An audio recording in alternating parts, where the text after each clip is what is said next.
Greetings all, and thank you for joining us today for our Southern California Edison post-time of use vlog episode. My name is Kelsey, and I am a project coordinator with the San Joaquin Valley Clean Energy Organization, or SJVCEO for short, and I am joined today once again by Miriam with Southern California Edison, and we are here today to provide you all with a follow-up from our last vlog episode that we published in the summer of 2021. While that episode dove into the residential time of use transition and what that means for SCE customers, today's episode will cover the post time of use phase. Now that you've officially transitioned to the time of use rate plan, what happens? We have a few questions to review today, and our expert Miriam is going to answer them all for you. Miriam, you ready to hop in? Yes, thank you for having me. All right, so the first question we have for you today is, as of last month, most eligible SCE customers have officially transitioned to the time of use rate plan. Can you please provide a refresher on what time of use is and how customers know if they've transitioned or not? Sure. So the time of use plans that are offered by Southern California Edison, essentially the way they work is that it's not just important how much energy you use, but also when you use energy. So your bill's really going to be determined by both the quantity of the energy used and the timing. So you want to watch out for those peak hours. We have two rates that customers have transitioned to. One is our 4 to 9 p.m. TU rate, and then we have a 5 to 8 p.m. TU rate, and that stands for the peak hours. So the peak hours is when the price is the highest. So if you can reduce your energy use somewhat during those hours, you're going to do better on those rates. Outside of those peak hours, especially during the day, from 8 a.m. to 4 p.m. or 5 p.m., depending on the rate, that's when our rates are the lowest. And so there are things you can do to save on your bill, for example, by pre-cooling your home, or using some of your appliances before or after those peak hours, and that will essentially be the key thing to do on those time of use rates. Now, if you're wondering if you've transitioned to these rate structures, the easiest way to find out is actually to look at your bill. So if you get a paper bill, it would be on page 3 of your bill, or if you get your bill emailed, then you're going to have to click on the link to log into the system, and then you can look at your PDF bill on there. And again, it's going to be on page 3 typically. So you have your detailed charges, and in there, it's going to tell you right under the title what your current rate is. So if it says TOUD 4 to 9 p.m. or 5 to 8 p.m., that's when you know you're on a TOU rate currently. Perfect. So there's a couple different ways you could figure out if you've officially transitioned or not. Perfect. Thank you for that. And so seeing that a lot of customers have transitioned to the time of use rate plan, if a few months pass or maybe even a year passes and this customer realizes that they want to switch back to a previous rate structure, can they do that? And if so, how do they do that? Yeah, so the typical customer is actually not locked into the time of use rate. Because we have migrated you, that actually means that you get 2 more rate changes within 12 months. Usually, once you pick a new rate, you're locked in for 12 months. But right now, we're not applying that rule. And so really what that means for the customer is that the customer can actually try out another time of use rate, or they can go back to their original tiered rate at any time. So we do encourage customers, though, to look at their rate analysis. So if you go to SCE.com and you look for the rate plan comparison tool, it's under the rate section of the website. You can see your actual cost. It's based on your last 12 months of usage. So keep in mind, if something's going to change in your household or you're going to adjust your usage, your numbers might change. But at least that should give you a pretty good idea of how you're doing on your current rate and how that compares to the other rates. And then you can actually use that tool to switch your rate right there. So that's really the easiest way to switch your rate if you want to switch back, but also it allows you to really, get an idea of how you're doing on the rate overall, and you might find that you're actually doing better on the time of use rates. And then, of course, you can always call us to change your rate as well.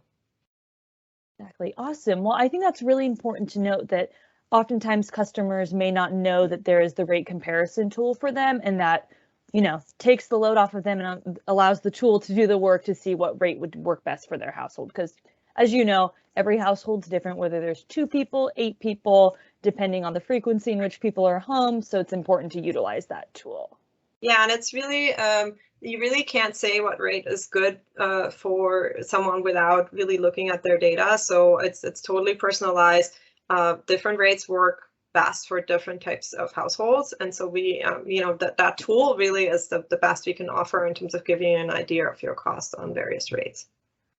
Yeah, exactly. Because I feel like I've even gotten the question, well, which rate plan's the best? I'm like, well, it just depends. So it's important to utilize that tool. So let's talk bill protection. How does bill protection work with either the time of use rate plans, and how is that credited amount calculated?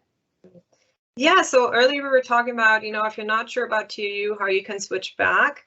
But we actually really want people to know that for 12 months, you are covered on that rate. So even if you ended up paying more, but you just wanted to kind of see, can you make it work?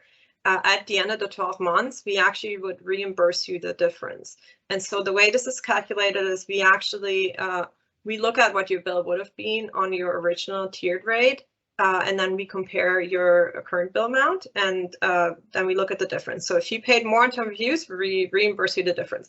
If you paid less on time of use, then you don't get anything in addition, but already you're doing better than on your original tiered rate.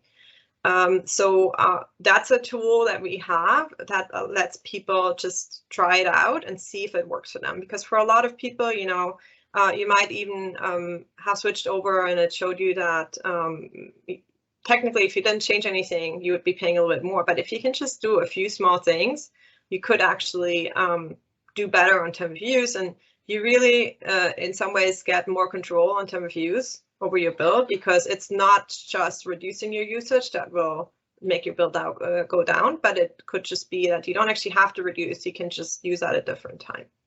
Right, exactly. And I think that's really important to note, and something I've been hearing just through colleagues and community members and things of that nature, that it kind of is giving the power back to you a little bit, right? So maybe, for example, I work from home. So now instead of doing all of my laundry in the evening, I do it in the morning when I wake up. So you're using less energy in that way. Yeah, totally. Yeah, and then we also have gotten the question with bill protection, if customers have to pay for that in terms of buying into it or something. So there's no cost to the customer here. And it does get applied automatically on that bill whenever the 365th day is after you first came on TOU on that bill cycle. That's when that credit is automatically applied. You also can check your bill, and it will actually tell you how you're doing.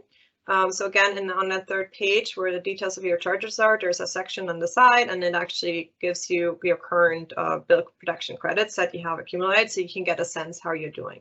Oh, that's great. Yeah. That's good to know as well.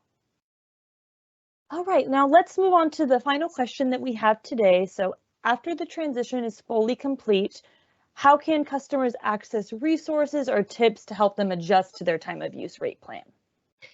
Yeah, so I mean, any customer that's been part of that transition, you're going to get multiple communications from SCE over the next year or so. We're sending some newsletters with seasonal tips. We're sending a welcome letter. We're sending you a letter or email about how to understand or how to read your time of use bill. So all of those tools are going to come directly to you. You don't need to do anything yourself there. However, if you really want to do a bit more of a deep dive and kind of understand what tools are available, the best place to go is our post-transition website. It's at sce.com/TOU-and-me. And I think Kelsey will post that link for you as well. But that's a very useful link that has tons of resources and links to other parts of our webpage, including, links to the rates pages where you can look at what's the cost at different times of day. Also links to our marketplace on SCE.com if you're thinking about maybe changing out some equipment. We have all kinds of rebates that customers can get to change out equipment in order to save energy. So yeah, I encourage you to check out our website there and find all the tools there. Perfect. Sounds great. And with that, that's all that we have today. Miriam, thank you so much for joining us once again and being able to provide some of these insightful tips for SE customers. And thank you all for joining us. Again, please visit SCE.com/rates to access all of the information we talked about. And we will be adding a blurb with the necessary links and pathways for you to access resources online. So thank you all, and we hope you have a great day.